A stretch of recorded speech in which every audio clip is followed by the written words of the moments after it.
In a world where silence often hides pain, one man chose to speak, not just for himself, but for thousands of others who felt voiceless.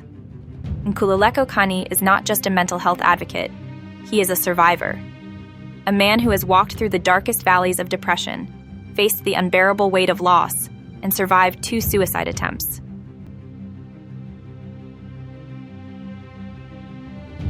Nkululeko found himself spiraling into a deep mental and emotional battle.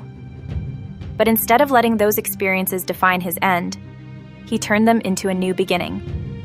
Today, he is the founder of the Ungazibulali Awareness Campaign, a powerful support network aimed at breaking the silence around mental health, suicide, and depression, especially among South Africa's youth. His message is clear: pain is real, but so is healing.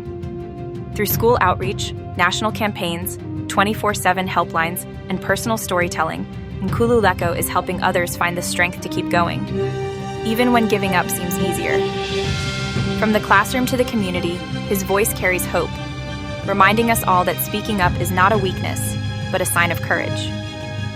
This is Nkululeko Khanyi, a voice for the broken, a light for the lost, a reminder that no matter how dark it gets, your life still matters.